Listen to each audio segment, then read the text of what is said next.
বছরের শেষ দিনে একটা খুশির খবর, ঐতিহ্যবাহী ফুরফুরা হাই মাদ্রাসা নির্বাচনে তৃণমূল কংগ্রেসকে মানুষ ব্যাপকভাবে পরাজিত করেছে। 6-0 পরাজিত হয়েছে, আমাদের প্রার্থীরা জয়ী হয়েছে।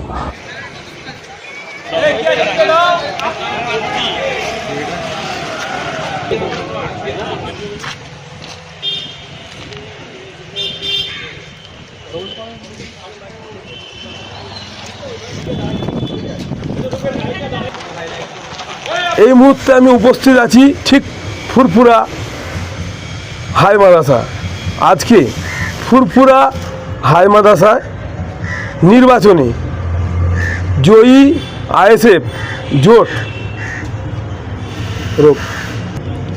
কি বলছেন নওশাদ সিদ্দিকী, ভিডিওটি আপনারা শেষ পর্যন্ত দেখুন, বেশি বেশি শেয়ার করুন, আপনাদের মূল্যবান মতামত কমেন্ট বক্সে জানাবেন। দেখুন নওশাদ সিদ্দিকী কি বলছে, দেখুন।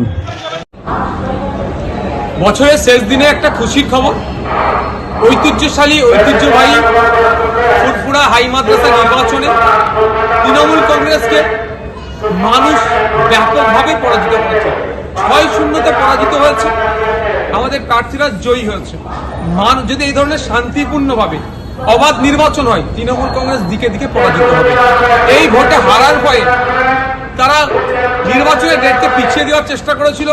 অবশেষে আমাদের পক্ষ থেকে কোর্টে গিয়েছিলাম, হাইকোর্ট থেকে রায় দেওয়ার পরে ডেডলাইন দিয়েছিল 31শে ডিসেম্বরের মধ্যে নির্বাচন করতে হবে।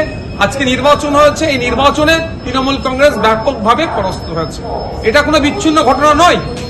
এই ধরনের নির্বাচনে পরাজিত হওয়ার ভয়ে বিভিন্ন মাদ্রাসা বা শিক্ষা প্রতিষ্ঠানে নির্বাচনগুলোকে বন্ধ করে রেখেছে বা ডেটকে তারা এক্সটেন্ড করছে। যে রাজ্যের যে কোনো শিক্ষা প্রতিষ্ঠানে যদি নির্বাচন হয়, তৃণমূল কংগ্রেস এবং শান্তিপূর্ণ অবাধ নির্বাচন হয়, তৃণমূল কংগ্রেসের এই দুর্দশার চারিদিকে হবে।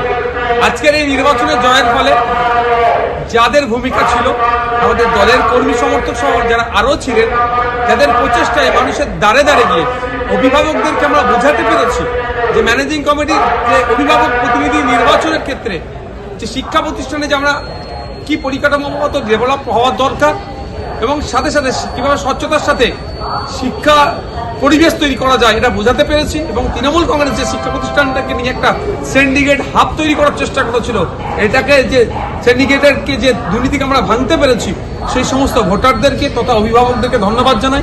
আরও ধন্যবাদ জানাই যাদের প্রচেষ্টায় আমরা আজকে জিততে পেরেছি, সেই সমস্ত আমাদের কর্মী সমর্থক এবং বিজেতা প্রত্যেক প্রার্থীকে আমরা ধন্যবাদ জানাচ্ছি।